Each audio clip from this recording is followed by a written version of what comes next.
Welcome into Outkick the Show. I am your fearless leader, Clay Travis. I hope all of you are having fantastic Fridays wherever you may be across this great country or around this great land. We finally had live sports last night, although Adam Schefter had to apologize for not acknowledging that the WNBA draft happened last week. He tweeted out, and I'm not making this up, he tweeted out this. I'm going to read it for you. Adam Schefter, for the first time in what feels like forever, a real live sporting event. And then a couple of hours later, he tweeted, "My apologies to anyone who was offended, was caught up in the moment of the NFL draft and forgot about the WNBA draft from last Friday night. Sorry." This is real life. That actually took place on social media last night. And this is further evidence, by the way, how well the NFL draft went, which I'm going to get to in a minute, is further evidence of how everybody who complained, remember the Mike Florios of the world who were like, this decision by the NFL will go down in infamy associated with having free agency. And then people were like, oh my God, what is the NFL thinking having their draft in the middle of a pandemic? The NFL nailed both. Thank God the NFL didn't listen to the Corona bros in the media who would shut down everything. Life has to go on. We got to keep up moments of normalcy, and the draft was a moment of normalcy. Now, I thought the NFL did a fabulous job last night. I thought ESPN did a great job. All of the coverage was incredibly difficult. So many different moving parts, so many different remote camera angles. I actually felt as a viewer like I didn't miss anything at all. I liked having the cameras in the coaches' homes, in the players' homes, in the GMs, owners. I liked seeing the kids. I thought it was a really cool and humanizing look at a large corporation like the NFL. And I believe overall, it was just fantastic across the board. So I think you got to give credit to the NFL. I think you have to give credit to ESPN for how well it went. Over 4 hours of real live sporting events, I thought it went fantastically well. Credit to everybody who got it done. And we got to get a couple of different things here that we're going to talk about. A lot of different storylines coming out. But to me, the number one takeaway was the NFL wins again. The audience is going to be massive over 4 hours. If I was going to give any complaint at all, it's the same complaint I have every year. Why do we have to wait a half hour for an actual pick to happen? If we already know that Joe Burrow is the number one pick for the Cincinnati Bengals, why can't we just enter, boom, go right to the first pick instead of like 30 minutes of conversation before the first pick is made? To me, this is something that needs to happen faster. We don't need it to go 4 hours, even though I enjoyed watching it just because we're not going to have any other sports for a long time. All right, update on the coronavirus. 19 straight days of declines today, of total new daily case declines. Today will be the 20th straight day. The state of New York is near a monthly low for deaths from the coronavirus. Many states are starting to open up, including my own home state of Tennessee. I can't wait to be back to normal. The state of Tennessee, Georgia, Texas, South Carolina, Colorado, a lot of different states starting to make the decision to open up. I think that's the right decision. I'm going to write a piece this weekend, but I also wrote about it, a little bit of a preview in the Outkick mailbag today about how we have to use the data better so far. The World Health Organization told us that that this virus was not that contagious and it was more deadly than the reality has been. Now that we have this data from New York and Boston and LA and Santa Clara, aka the Bay Area, San Francisco, we now know that the coronavirus is less deadly and more common than almost all of the aspects of the models have suggested. And so we have to go ahead and adjust our overall decision making about how to respond to this virus. And so we got to be smarter. The data has not been very good. We're starting to get data. And if you remember, I wrote back in March about the NBA players. It now seems like the NBA players and their infection rates, when 10 out of 120 tested positive, they weren't outliers necessarily. They were reflective of the incidence of either antibodies or current infections.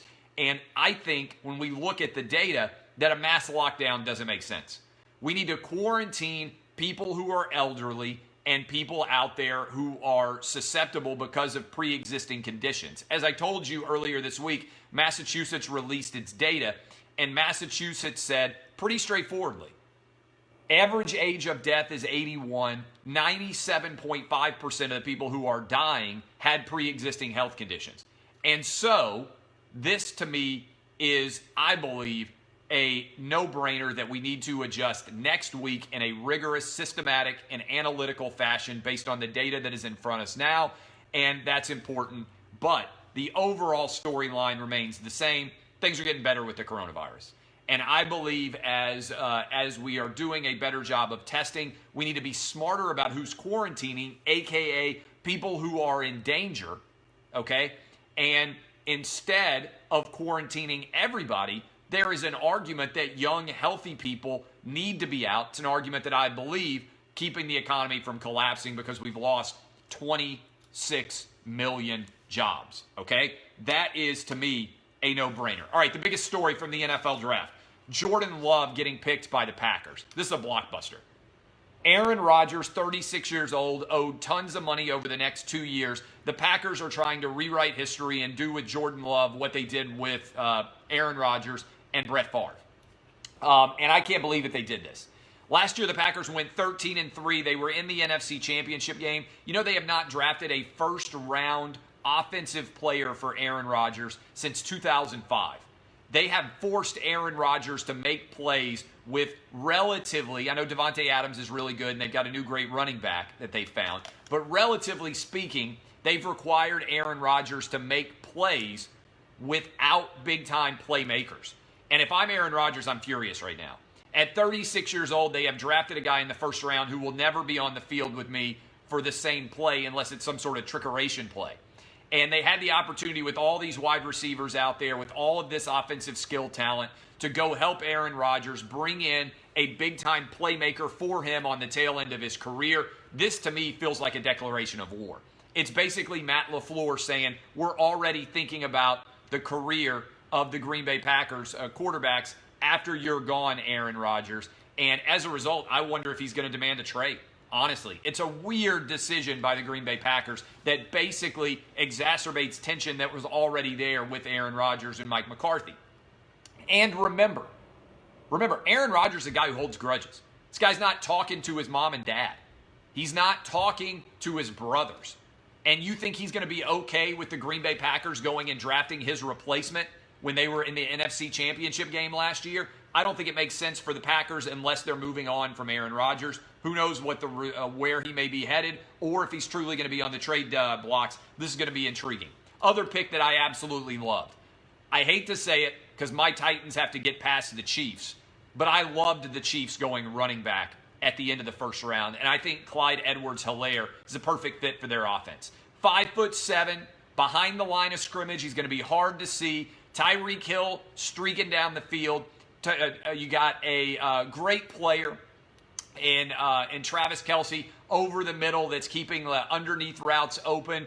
And then, boom, you've got Clyde Edwards-Helaire, who everybody's going to forget about, coming out of the backfield. He's a bowling ball of offensive precision.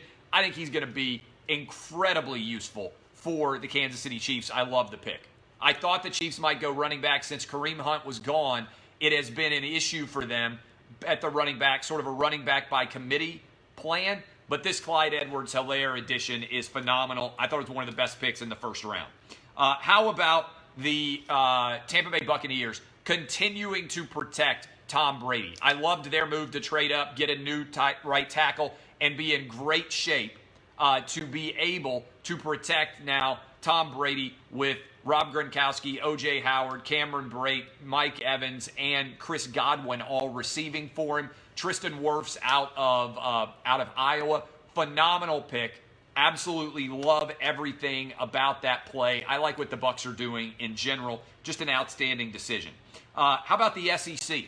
The SEC set an all-time record for conferences by having 15 first-round picks. The other 4 major conferences combined had 16 first-round picks. Obviously, Jordan Love coming out of Utah State. 15 SEC picks, 5 out of the Big 12, 5 out of the Big 10, 3 out of the ACC, 3 out of the Pac-12. SEC bias doesn't exist. It's just that the SEC has by far the best players. As the NFL has been telling us, this will be, I believe, the 13th straight season that the SEC has had the most players drafted of all. Now, I also thought that this was interesting in general. As you break down going forward, this is really intriguing. How good have recruiting rankings get? Barton Simmons tweeted out, he's at 24/7. Of the 32 first-round picks, 26 of them were rated 4 or 5 stars by recruiting services. Now, this is a big deal because there's not very many 5 stars and there aren't very many 4 stars. There are way more 3 and 2 stars by far. And so, as a result, recruiting class rankings are becoming more and more reliable every year. And also, the SEC continues to dominate recruiting class rankings and then also dominate the actual draft. But we've never seen this before. Nobody had more than 12 first-round picks before. The SEC had almost half of the entirety, and 6 different teams had that scenario set up in general. So it is an absolutely dominant scenario in general to think about going forward for SEC football. Tua went to the Dolphins. I give the Dolphins credit for not overthinking things, right? The Dolphins were tanking for Tua when the NFL season began. They could have spent forever. Overthinking this. They made the smart decision. I like the comparison of Tua as a left-handed Drew Brees. Remember that the Miami Dolphins passed on Drew Brees back in the day. I think this was an outstanding decision by the Miami Dolphins to grab Tua with the number 5 overall pick, not to overthink it. And I think it's also really, really smart going forward to think about Tua being able to start maybe week 1.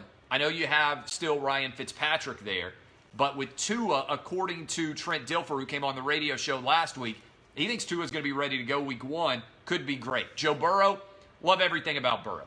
Love that he continues to rep Athens, Ohio. Love that he wore the area code for Athens, Ohio. Even like the way his draft party went. It was him sitting in between his mom and his dad on an old couch, probably in the family basement. I think that he is going to be a great fit for the Cincinnati Bengals. Over under 21.5 touchdown passes for him in year 1. If he can stay healthy, I think he's going to have a really good shot to go over that number. I love his precision. A little bit nervous about Zach Taylor and how he's going to fit with Joe Burrow. But I like the decision by the Cincinnati Bengals. And remember, while everybody wants to rip the Bengals, their last 2 quarterbacks haven't been disasters. They did well with Carson Palmer. They did well beyond a shadow of a doubt as well with Andy Dalton relative to where he was drafted. I think he's going to be pretty good in Cincinnati. I like the pick. Herbert to the Chargers. Not sold on it.